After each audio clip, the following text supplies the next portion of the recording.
both of you. What do you think is the minimal amount of times to have sex in a week? Okay, so I believe that the minimum amount of times to have sex in a week, I'm going to be realistic. I'm going to say, I think minimum 4 times in a week. So a 5-day week, 7-day week? No, 7-day week, I say 6 times. On a 7-day week, 5-6 times. Basically once a day. At least. And then 1 day rest. At least. Who said I love you first? No, but you. He didn't get much sleep last night. He's a bit tired. No, thinking about it, it's me. It's me. I don't care. I don't care. I said, yeah, I just love you first. I don't care. Yeah. Whatever. I said it first. 5. You know, if you live with your partner, you guys are going to lay down every day. So 2 days out of the rest of the week, I think it's a bit fair. More times if you're into your person, you're gonna want to touch them, and it's gonna lead to something else. You ever notice it in the beginning that it's like 3-4 times a day? Mm-hmm. It's and as time goes on. So when I say 5-6, I mean like well into it. You're still maintaining the 5-6 minimum. And it's like the first time, it just feels as if, or if you could have done it like 100 times, but it still feels like it was the first time. Sexual attraction or sex within a relationship is important for us in regards to our closeness and our togetherness, and it plays an important part in that. I do recognise for some people, it depends on what your agreements are, and it's not always the same for everyone else. But for us, yes, it plays a part where we are intimate and together in that process. Obviously, when we're blessed to be fortunately blessed with 3 beautiful children, so these are the products of those sorts of things, and we value that. We look at nation building as being very much part of what being in a black couple is about. That's from our perspective. I think I satisfy Andrew in bed. I hope. Well, no. Karen definitely satisfies me. Andrew definitely satisfies me in bed. And I think I would feel comfortable if well, we've had conversations even when we're having sex, if I'm like, oh no, that doesn't feel right, or do it gentler, or do it harder. So I think even during the deed, I would feel comfortable saying no, not that, or don't do that, or do this. Don't you think? I've definitely got no qualms with telling that now you need to move to the right, move to the left, now you need to take it on top, it's your turn to go. Like, I need to feel needed. I've got no problem saying any of those things. And we do talk about our sex life and the things that we've done, things that we might like to do, things that might be quite experimental and what have you all the time, to gather each other's opinions on it. It doesn't necessarily mean it's been scheduled to be tried. It's just so that you understand where your person's at. And also where your boundaries are, because sex I think should be spontaneous, so have the conversation beforehand, then plan to do the thing later. Last time Last time I cried was probably last week. Just probably to do with some kind of stress. Yeah. If I'm sad, I cry. I think last time I cried, something emotional happened to me. Similar to Sam. Yeah, last week. I was raised, it was part of the household growing up, you would see your mum and dad and whatnot. And then as you grow up, they kind of tune it into you that you're going to get a husband, you're going to get your own family. They don't say, oh, you're going to get a boyfriend and start having kids. Well, no one says, who says that? Exactly. But that's, no one says that. I'm saying to you that I might not do that. But then you'll have kids along the way though. I might not want to get married. Listen, just see in life, you see that woman that might be you might be a good girlfriend, might be a sick girlfriend, sick baby mom. It don't mean you're going to be a sick wife. So it's not necessarily going to be that if I meet a woman and I think she'd be an amazing wife, then maybe we get married. But I don't have to. So I feel free.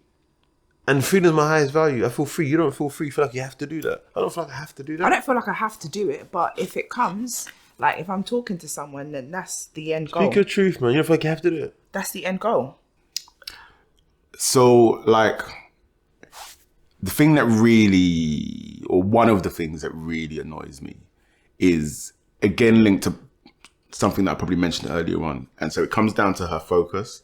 So, like, we can be sitting here in the living room and she'll be on her phone, and I can literally go, Nan, Nana.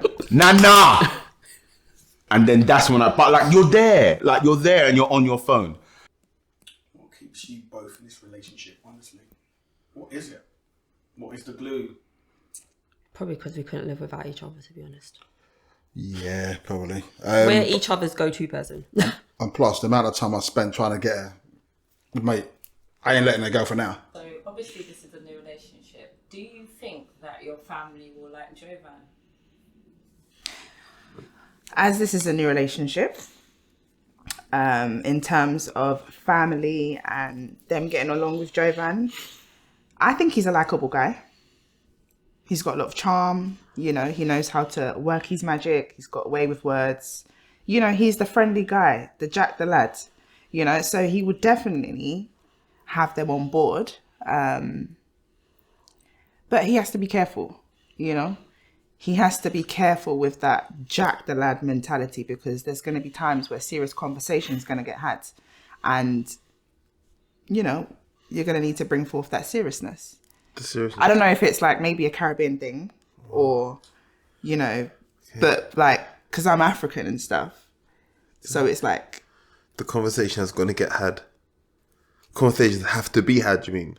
Just correct. I don't know. You're saying like, I got to be more serious, but you need to maybe speak properly. You got to speak properly. I don't know. Okay, yeah. Whatever. You understood my gist. You understood me, right? So that's what I'm talking about. So, you know, when certain conversations, how did you say it? Have to be had. When a conversation has to be had. Yeah. I think that I would adapt, you know, adequately to the conversation and be how I need to be at that time.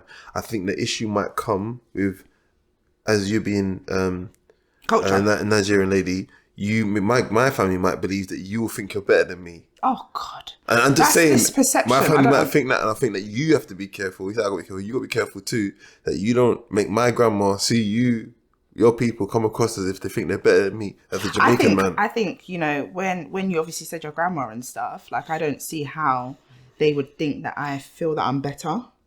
I'm a very respectful. I have culture, so we are always taught to respect our elders. So you just said that I got to be more serious. You need to be more serious, exactly, because you're a bit of a Jack the lad kind of guy. In regards to your culture, in regards to my family, when you meet my family, you know, you could rub them the wrong way with your just not slackness, but like your.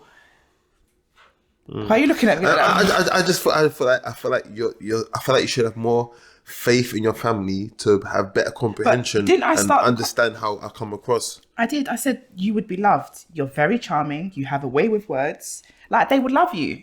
Your mother, and your aunties, them. She would love you. Yeah. They would love you. Oh, so. Would you invite another woman or man into your bedroom? Well, funny enough, in the beginning. No, not now, but in the very beginning when we were just dating, we did consider going to a swingers house, didn't we? But we didn't in the end. And actually, when we speak about it now, and I said, "Oh, maybe we should have gone," but I don't think we could have. I don't know if it would have lasted bringing someone else into. We talk about it now, going, "Oh, well, maybe we could just go and watch." Or just everyone can watch us, but we don't have to have anyone else. Don't we? We talk about that. I won't mind an audience. My performance is spectacular.